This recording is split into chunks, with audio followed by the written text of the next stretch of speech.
Alright, ladies and gentlemen, boys and girls, what we have here today is basically the poster child for the Don't BS Me combo. It's a Gen 3 4.8 liter, including the intake and throttle body, billet VS Racing 7875, sloppy stage 2, pack 1218s. It's running a TH400 with a billet Circle D converter, 8.8 rear with 355 gears, and twin AEM 380 pumps. It's also running Snake Eater 160s, little tall body ones, and we did tuning on straight pump gas and netted 601 on 13 pounds and 13 degrees, and then splashed in a little bit of E and went to 18.5 pounds and kept the timing about 13 still, and made 701 and decided to call that quits. Plenty of power for this car.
Okay, ladies and gentlemen, boys and girls, here we are again at the facts and information part of the episode.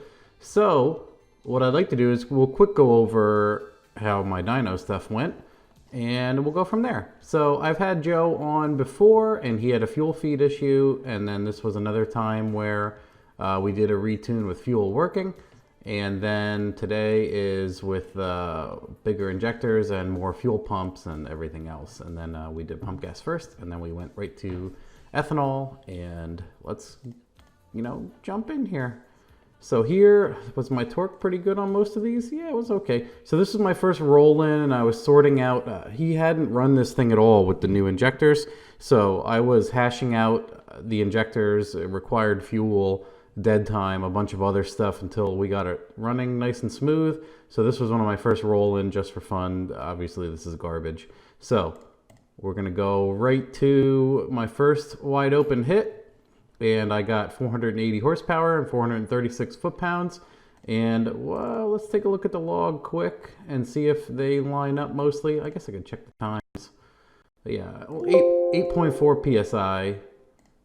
Yeah, so 8 pounds and then 17 degrees in it. And then what I did was I think I just trimmed fuel a bunch of times, and we ended up making 502 and 504. So that was at roughly like 1010 and 1019. Do these have a nice stamp?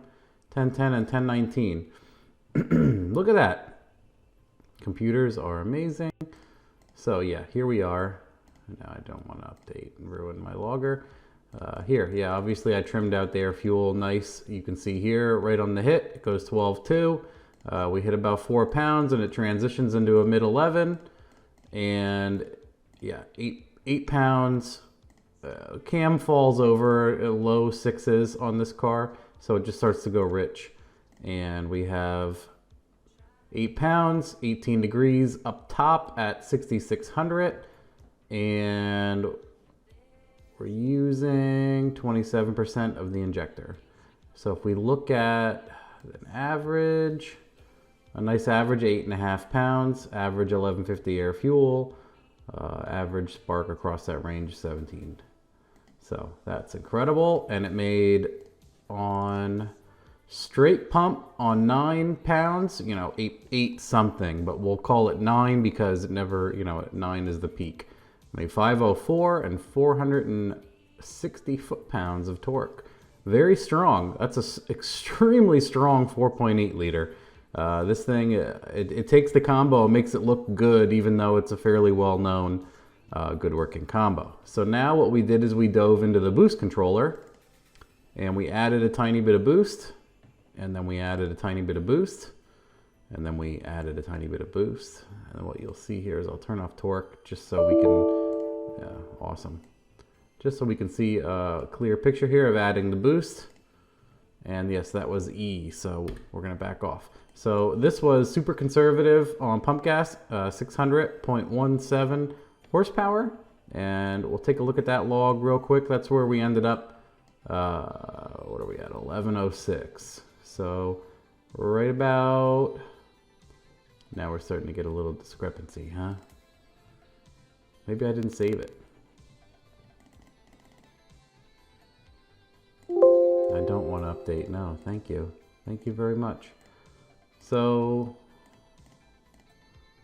yeah, this was probably, let's see if we can get flex ethanol percentage. Okay. Yeah, so this was still pump gas. So this was more than likely the 600 horsepower pole, even though there's a little bit of a timestamp discrepancy. So what do we have here? We have 13.5 average, 1050 air fuel average. I left it pretty fat because it's a Gen 3 4.8 and working on the laws of averages. If we're making a good power and we have a fairly fat air fuel, I don't really care. Especially in this situation, Joe, like when I ask people, I'm like, you know, are you going to thrash the car? He's like, admittedly, I'm going to try to ruin this thing, just thrashing it so hard. So we always err on nice and conservative for Joe or people like that. I always like hearing people be honest, obviously, because we can tune the car appropriately. So I'm going to give it as much fuel as I can without it breaking up or carrying on. It's, you know, it's nice. If you've been following along long enough, you know, there's plenty of reasons why. Some people might totally cringe at this. This is pretty accurate. His log and the displayed air fuel are very accurate. So that's pretty much what it is. Anyway, so that's what made, you know, 600 tire. Incredible, really. It peaked out at 14 here, but if we look at the average, it was only 13.5 pounds. And then 13 pounds, 14 degrees.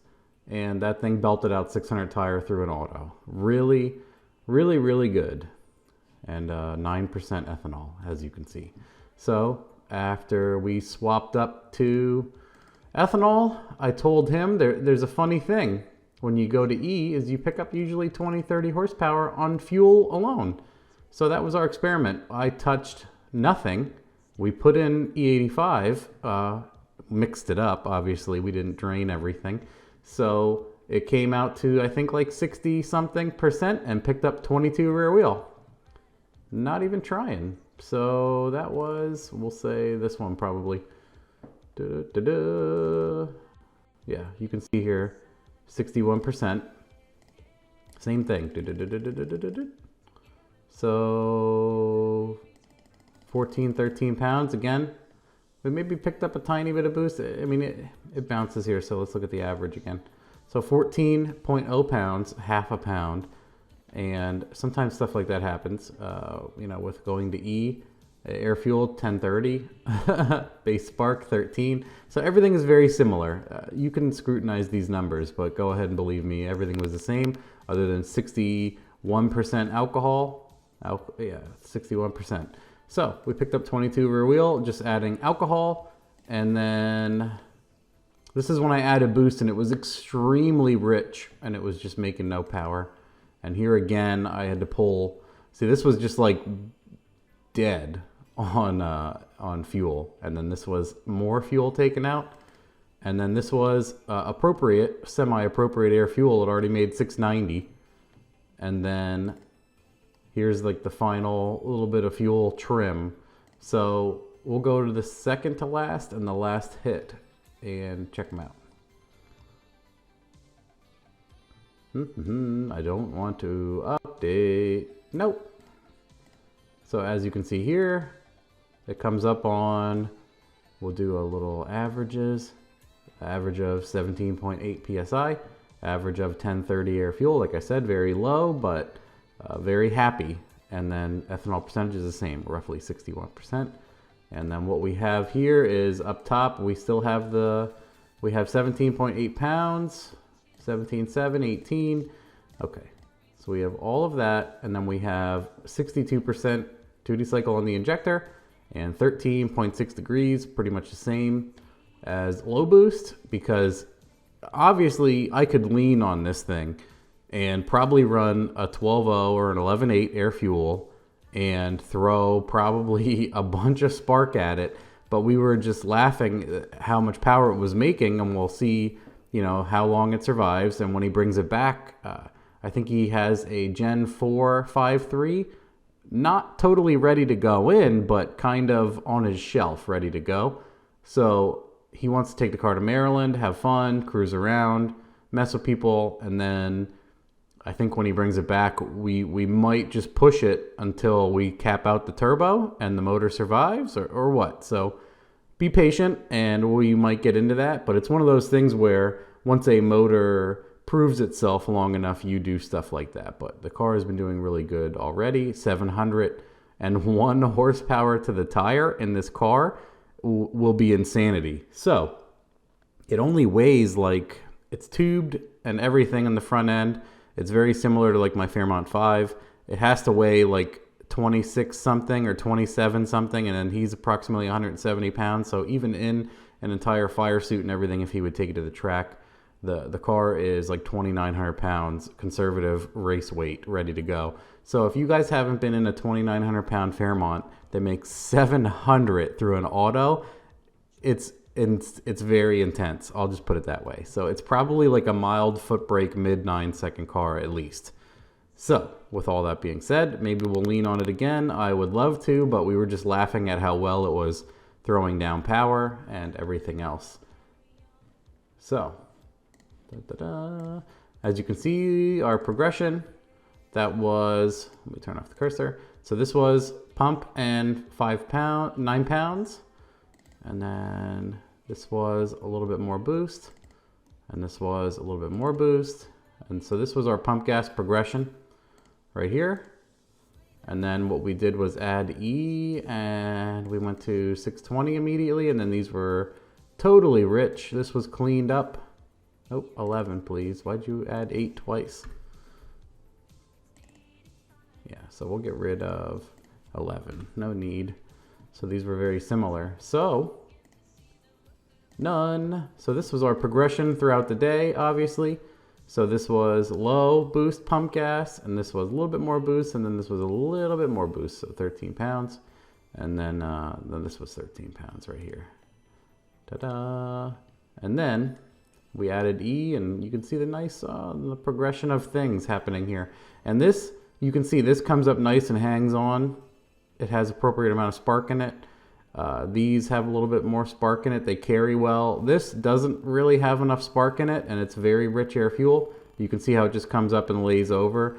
But like I said, more than enough to get the job done. If I would go through and throw more spark above this RPM at it and clean up the air fuel, you would see similar, fairly flat result up top. But again, like I said, just laughably, we can say this now, conservative 700 rear wheel horsepower, Gen 3 4.8 Fairmont.